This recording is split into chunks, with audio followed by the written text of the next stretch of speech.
आपका स्वागत है। मैं हूं दिव्यांशी डोसी आपके साथ। खबरें तो आप दिन भर देखते होंगे, लेकिन देखते ही देखते कुछ खबरें बड़ी हो जाती हैं और उन्हीं खबरों को हम लेकर आते हैं टॉप न्यूज में। तो चलिए शुरू करते हैं टॉप न्यूज। एक तरफ सरकार भ्रष्टाचार में संलिप्त अधिकारियों और कर्मचारियों पर नकेल कस रही है, वहीं जिले में तैनात एक पीडब्ल्यूडी के एकेई का कारनामा तब सामने आया जब उसके द्वारा आईजीआरएस फर्जी सूचना अपलोड कर दी। मामला बस्ती जिले के खमहारिया सुजात गांव में बने पीडब्ल्यूडी की सड़क का है, जहां दबंग श्यामधर सिंह द्वारा एक सड़क को 50 मीटर उखाड़ दिया जाता है और जब इसकी शिकायत मुख्यमंत्री पोर्टल पर की जाती है तो पीडब्ल्यूडी प्रांतीय खंड में तैनात सहायक अभियंता एनके मिश्रा द्वारा मुख्यमंत्री जन सुनवाई पोर्टल पर 10 दिसंबर 2021 को हुई घटना में फर्जी रिपोर्ट लगा दी जाती है कि इस प्रकरण में थाने पर प्राथमिकी दर्ज करा दी गई है, जबकि घटना के 8 माह बाद 29 जुलाई 2022 को मुकदमा शेर बहादुर की तहरीर पर दर्ज किया जाता है। घटना के बावजूद मुख्य अभियंता बस्ती इकाई इरफान अहमद ने कहा कि एक शिकायतकर्ता द्वारा इस प्रकरण में एक शिकायत की गई है, जिसमें मेरे द्वारा जांच कराई जा रही है और इससे दोषी पाए जाने पर उचित कार्रवाई भी की जाएगी।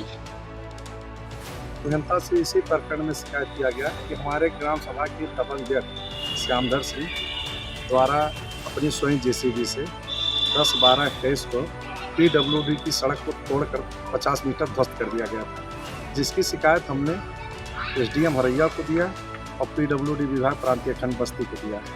जब इस पर कोई कार्रवाई नहीं हुई तो हमने मुख्यमंत्री पोर्टल पर एक पंजीकृत कराया। उस संदर्भ में रिपोर्ट जो मुझे दिया गया कि व्यक्तिगत के विरुद्ध विपक्षी गढ़ जो दबंग किस्म का था उसके विरुद्ध मुकदमा हरैया थाने में पंजीकृत कर दिया गया है, जो कि 15/12/21 को और मुकदमा पंजीकृत हुआ 29/7/22 को जाके। तो क्या मुख्यमंत्री आईजीआरएस पे भी सरकारी कर्मचारी सिर्फ और सिर्फ फर्जी अपलोड कर रहे हैं? ये सब फर्जी अपलोड कर रहे हैं। तमाम ऐसे आरजीआरएस हैं कि जिसका कोई अपलोड भी नहीं किया जाता है और कुछ अपलोड किया जाता तो फर्जी उस पर। कहाँ तैनात हैं ये सहायक अभियंता एनके मिश्रा? प्रांतीय खंड बस्ती में। उनके द्वारा आपको धमकी भी दी जा रही है? धमकी दी जा रही है कि उस रोड के लिए आप दौड़ भाग मत करिए, उसका टेंडर हो गया है, वो सड़क बनवा दिया जाएगा। तो हमने कहा कि आप सरकार की कुर्सी पर बैठ कर सरकार की संपत्ति को नुकसान पहुंचवा रहे हैं, आपके संज्ञान में भी इस मामले को है, तो आपने क्यों न कार्रवाई? ये बताया गया कि तहरीर उन्होंने थाने में दिया था, लेकिन मुकदमा पंजीकृत नहीं हुआ था। दिनाजिया फोटो पर शायद उन्होंने लिख दिया था कि मुकदमा पंजीकृत हुआ। उसकी हम जाँच करवाते हैं, जाँच करवाने के बाद प्रदेश के डिप्टी सीएम ब्रजेश पाठक आज मथुरा दौरे पर आए। उन्होंने वृंदावन के प्रसिद्ध ठाकुर बांके बिहारी मंदिर के दर्शन किए। वहीं पूरे विधि विधान से दर्शन करने के पश्चात डिप्टी सीएम ब्रजेश पाठक ने सीएससी सेंटर पर जनपद अधिकारियों के साथ विकास कार्यों समीक्षा बैठक की। विकास कार्यों की समीक्षा बैठक में डिप्टी सीएम ने अधिकारियों को विकास कार्यों में तेजी लाने के निर्देश दिए। वहीं डिप्टी सीएम ने अधिकारियों को निर्देशित करते हुए कहा कि विकास कार्यों में किसी भी प्रकार की लापरवाही बर्दाश्त नहीं की जाएगी।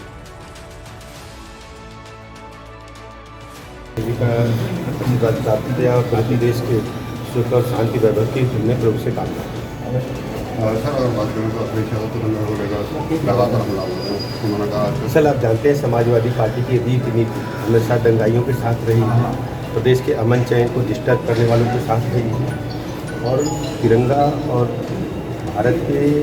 भारत माता के प्रति समर्पित भाव से काम करने की भावना की हमेशा इनके अंदर कमी रही और जितने दंगे हुए सभी इन्हीं के राज में। मुझे लगता है कि अखिलेश जी को समाजवादी पार्टी के लोगों को भारत के इतिहास पर, गौरवशाली इतिहास पर बढ़ करके आगे बढ़ना चाहिए और तिरंगे का पूरी तरह से सम्मान करते हुए हर घर तिरंगा फहराने की मदद करनी चाहिए। सर कांग्रेस लगातार विरोध कर रही है, ईडी का विरोध कर रहा है। चल आप जानते हैं कि भ्रष्टाचार की जननी है कांग्रेस और जिस ढंग से भ्रष्टाचार आकंठ उनके गले तक भर गया है और एक दिन तो पाप का घड़ा फूटना ही था और इस प्रकार वो प्रदर्शन करके केवल हरियाली आंसू बहा रहे हैं। प्रदेश और देश की जनता अच्छी रह जाती है। अब दिखाते हैं आपको तस्वीरें औरैया की, जहां खाकी वाला ही खाकी वाले को थप्पड़ रसीद रहा है। देर रात्रि पिकेट ड्यूटी में लगे सिपाही ने चिता मोबाइल गाड़ी से सिपाही को थप्पड़ जड़ दिया। सूत्रों की माने तो पैसे के बंटवारे को लेकर एक सिपाही ने दूसरे सिपाही को थप्पड़ जोड़ा था। खाकी की खाकी द्वारा पिटाई का वीडियो सोशल मीडिया पर जमकर वायरल हो रहा है। पूरा मामला अजवितमल कोतवाली क्षेत्र के बाबरपुर कस्बे के मुख्य तिराहे का बताया जा रहा है। यूपी में बेहतर स्वास्थ्य सेवाओं और उत्तम बिजली व्यवस्था के सभी दावे फेल होते नजर आ रहे हैं। उन्नाव जिला अस्पताल से कुछ तस्वीरें आई हैं जिसमें सुबह से ही लाइट न आने के कारण टॉर्च की रोशनी में इलाज किया जा रहा है। गर्मी के कारण मरीजों का बुरा हाल है और पूरा अस्पताल अंधेरे में डूब गया है। आलम यह है कि टॉर्च की रोशनी में इलाज करने को मजबूर है डॉक्टर साहब। जनरेटर तो खड़ा है लेकिन डीजल का फंड नहीं है, यह कहकर जिम्मेदार अपना पल्ला झाड़ रहे हैं। पूरा मामला उमाशंकर दीक्षित संयुक्त चिकित्सालय उन्नाव का है। अभी हमें पता चला, एक्चुअली हमारे यहाँ जो परिसर में ट्रांसफार्मर है वो वहाँ से विद्युत आपूर्ति बाधित हो गई है। तो उसी दौरान चूँकि मरीज़ का ईसीजी हो रहा था, ईसीजी करना हार्ट का बहुत आवश्यक होता है, तो उन्होंने किया है। लेकिन हम लोगों ने जनरेटर पे पूरा अस्पताल अभी भी चल रहा है। हमारे इंजीनियर्स जो है वो विद्युत विभाग के अभी भी अमेठी के जवाहर नवोदय विद्यालय में प्रवेश के लिए बड़ा फर्जीवाड़ा सामने आया है, जहां जिले के जामो इलाके में सिर्फ 1 दर्जन बच्चों के साथ झोपड़े में संचालित हो रहे विद्यालय ने 44 बच्चों को प्रवेश परीक्षा दिला दी है। परीक्षा में इस तथाकथित स्कूल के 8 बच्चे चयनित हो गए हैं, जिसके बाद शंका होने पर नवोदय के प्रिंसिपल ने मौके की जांच की तो मामला खुल गया। प्रिंसिपल की शिकायत के बाद डीएम पूरे मामले में जांच बैठा दी है। जो बच्चे चयनित हुए हैं वो बच्चे यूपी के बलिया, बिहार के छपरा, सिवान आदि जनपदों के रहने वाले हैं। दरअसल पिछले 6 जुलाई को गौरीगंज स्थित जवाहर नवोदय विद्यालय में कक्षा 6 के लिए प्रवेश परीक्षा थी। 8 जुलाई को परिणाम घोषित किया गया था, जिसमें अमेठी और सुल्तानपुर जिले के 80 बच्चे उत्तीर्ण घोषित किए गए थे। 80 छात्रों में से 8 छात्र एक ही स्कूल परमहंस शैक्षणिक संस्थान कल्याणपुर जामू के उत्तीर्ण हुए।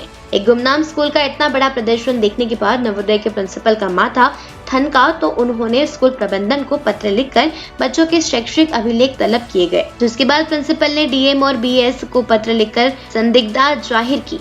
पत्र मिलने के बाद मामले को गंभीरता से देखते हुए बीएसए अरविंद पाठक ने खंड शिक्षा अधिकारी जामू से जांच कराई तो चौंकाने वाले तथ्य सामने आए। खंड शिक्षा अधिकारी की जांच में सामने आया कि स्कूल मान्यता की शर्तों को पूरा नहीं करता। स्कूल की मान्यता 2008 के पहले की है और पूरा स्कूल 3 छोटे-छोटे कमरों में संचालित होता है। स्कूल की तरफ से 38 बच्चों का नामांकन जवाहर नवोदय विद्यालय के लिए कराया गया था, जिनमें से 8 बच्चों का चयन हुआ है, जबकि छात्र रजिस्टर में कई 5 में सिर्फ 31 बच्चे ही नामांकित थे। प्रारंभिक जांच में यह भी बात सामने आई है कि ये बच्चे बिहार राज्य के रहने वाले हैं और इनके परिजन जामो और आसपास के इलाके में छोटी छोटी दुकान लगाते हैं।